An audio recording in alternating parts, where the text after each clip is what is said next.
네, 여러분 안녕하세요. 어서 오십시오. 반갑습니다. 준호누입니다. 네, 제가 어제 이 영화 보이시나요? 미스 페레그릴과 이상한 아이들의 집이라는 영화를 관람하고 왔습니다. 원래는 어제 영상을 이제 리뷰할 걸 정리해서 영상 촬영을 하려고 했었는데 요즘 몸 컨디션이 좀 따라주지 않아서 하루를 기다리고 이렇게 다시 영상을 촬영하게 되네요. 물론 이번에도 마찬가지로 이렇게 간단하게 리뷰를 해서 써서 이렇게 페이스북에 올려놨는데 이거를 참고해서 여러분들께 리뷰를 진행해 보려고 합니다. 네, 그럼 한번 또 시작을 해보겠습니다. 누군가가 어떤 영화를 좋아하십니까? 라는 질문을 던지면 많은 분들이 시나리오가 탄탄한 영화, 배우들의 연기에 몰입할 수 있는 영화 등이라고 대답을 할 것입니다. 하지만 저는 그러한 영화와 어깨를 나란히 할 정도로 색감이 아름다운 영화를 개인적으로 되게 좋아하는데 특히 감수성을 자극하는 색감을 가진 영화를 되게 좋아합니다. 대표적인 예로 많은 평론가나 저와 같이 자칭 영화 매니아 분들이 언급하는 그랜드 부다페스트 호텔이라는 영화가 있는데요. 예고편만 봐도 핑크빛 호텔 외관이나 예쁘게 찍은 사진에 필터를 입힌 듯한 연출에서 풍기는 색감은 감히 보는 동화책이라는 말이 나올 만합니다. 하지만 뭐 청소년 관람 불가인 작품인 만큼 조금 자극적인 장면과 분위기에 맞지 않는 다소 잔인한 장면도 포함되어 있어서 성인들이 보는 잔혹 동화책이라는 혹평도 받고 있긴 합니다. 또 개인적으로 보면서 색감이 정말 예쁘다고 생각한 영화로는 박찬욱 감독의 아가씨라는 한국 영화가 있습니다. 이 역시 앞에서 언급한 작품과 마찬가지로 청소년 관람 불가 등급을 면치 못했지만 일본 특유의 청량감 넘치는 색감을 매우 잘 표현한 영화라고 생각합니다. 물론 김민희 씨나 김태리 씨가 보여주셨던 그 살구색 색감을 좋아하는 것은 절대 아닙니다. 저는 그런 사람이 아니니까요. 이러한 아무 생각 없이 보는 것만으로 해도 감수성이 풍부해지는 영화들과는 다소 거리감이 있어요. 하지만 동심을 자극하는 색감의 영화 역시 좋아하는데 이러한 작품의 선두라고 하면 아무래도 팀버튼 감독을 빼놓고 얘기할 수 없을 것 같네요. 네.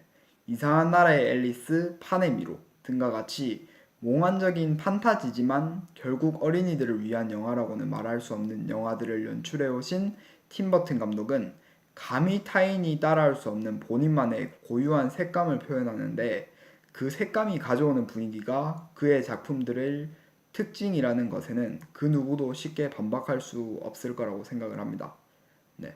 다소 서론이 좀 길어진 것 같은데 제가 갑자기 왜 이런 얘기를 하는지 궁금하시는 시청자분들을 위해 바로 본론으로 넘어가자면 미스 페레그린과 이상한 아이들의 집이라는 영화는 어느 정도 예상하셨겠지만 앞서 설명한 팀버튼 감독의 신작품입니다. 아무 이유 없이 팀버튼 감독님이 메가폰을 잡은 영화라는 점에서 발걸음을 극장으로 향할 수밖에 없었는데요. 우선 이번 영화도 지금까지 팀버튼 감독의 영화가 그러하였듯이 쉽게 생각하기에는 어려움이 있는 그런 판타지 장르의 영화를 이끌어 갔습니다. 특히 시간을 되돌린다는 타임슬립의 개념과 현재와 과거를 오가며 펼쳐지고 과거로 인해 현재와 미래가 바뀔 수 있다는 설정을 도입해 마지막 장면에서는 극히 소름 돋을 정도의 결말을 보여주며 어디에서 쉽게 볼 수 없었던 색다른 느낌의 판타지를 선사합니다. 이번 작품에서는 남들과는 다른 열성 유전자를 가지고 태어나 별종이라고 불리는 인간들의 이야기를 다루고 있는데 이들은 서로 각기 다른 능력을 가지고 있고 다른 정상적인 사람들로부터 자신들을 숨기고 보호하기 위해 특정한 공간에 모여 살며 본인과는 비슷하지만 다른 이념과 사상을 가지고 있는 자들과 대립합니다. 여기까지 들으면 엑스맨 시리즈가 생각날 수밖에 없을 것 같은데 아마 모든 이들이 그랬을 겁니다. 하지만 쉽사리 엑스맨 시리즈와 같은 액션씬을 기대하고 관람하기에는 조금 무리가 있습니다. 아마 그렇게 해서 이 영화를 관람하신 관객분들은 실망을 금치 못하실 건데요. 이 영화의 액션씬은 화려하고 현란하고 보기 좋은 액션씬보다는 어, 좋게 말하자면 극도로 절제된, 나쁘게 말하자면 유치하기로 약간 그렇게 생각될 수 있는 그런 액션을 보여줍니다. 그렇다고 그런 액션들이 약점이 되지만은 않았습니다. 사실 초반에 지루한 전개나 다소 식상하게 캐릭터들을 소개시켜주는 것에 약간 클리셰라고 생각이 되며 조금 실망할 수밖에 없었는데, 사실 다들 정말 매력 있는 능력을 가지고 있고 표현하고자 하면 한도 끝도 없이 표현할 수 있는 그런 캐릭터들인데, 그 능력을 100% 표현하지 못한 것 같아서 조금 아쉬웠습니다. 차라리 앞서 언급한 것과 같은 연출로 캐릭터들을 개성있고 또 그런 능력이나 특징을 소개하는 게 더 좋았을 것 같다라는 생각을 조심스럽게 해봅니다.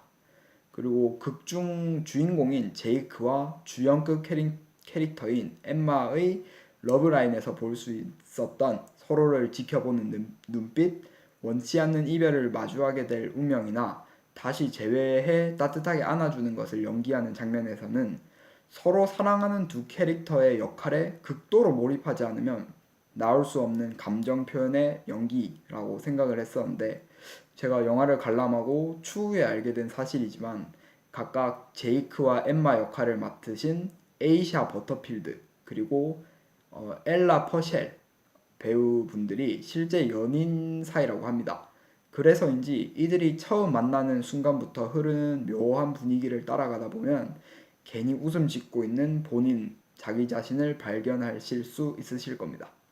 또한 영화 내 사소한 설정에도 크게 신경 쓴 것이 관람하는 내내 느껴졌는데요. 이 부분에 대해서는 스포일러가 될 수 있을 것 같아서 자세히는 설명하지 않겠습니다. 하지만 제가 설명할 수 있는 것은 시간의 흐름에 따른 주인공의 내면과 외면의 변화, 그리고 후반부를 위한 주변 환경과 전혀 억지스럽지 않은 복선 등에서 쉽게 나타나는 점이니, 이 영화를 보러 가실 분들은 이러한 점을 참고하셔서 앞서 제가 주장한 사소한 설정에 신경 쓴 부분이 어느 부분인지 찾아보면서 관람을 하시면 더욱더 재밌게 영화를 즐길 수 있으실 것 같으니까요. 그냥 가볍게 동화책 한 권 읽는다는 마음으로 한번 보고 오시는 것을 추천드릴게요. 이렇게 해서 리뷰를 마칠 건데, 또 제가 이 리뷰를 쓸 때 또 한 가지 빼먹은 부분이 있자면, 조금 포스터나 아니면 예고편만 보고 나이가 어린 아이들을 데리고, 아이들 뭐 자녀나 손자 손녀분들을 데리고 가시기에는 조금 무리가 있지 않을까 싶어요. 극 중에 다소 잔인한 그런 부분이 좀 있거든요. 물론 악당으로 나오는 할로우라는 캐릭터가 외관적으로도 약간 아이들이 보기에는 정신건강에 좋지 않을 것 같고, 그들이 이제 하는 그런 악행들이 절대 아이들이 보기에 정신건강에 좋을 것 같진 않더라고요.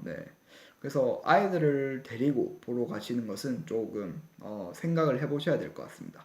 절대 포스터나 예고편에서 나오는 것이 전부만은 아니라는 점 생각해 보시고, 팀 버튼이 지금까지 연출한 이상한 나라의 앨리스나 판의 미로에 나왔던 악역들, 그들보다 더 잔인할 수 있다는 것, 그 점 명심하셔서, 제가 뭐 이런, 저도 성인이 아닌지라 이런 말을 하기가 좀 힘들긴 한데 절대 아이들을 위한 동화는 아닙니다.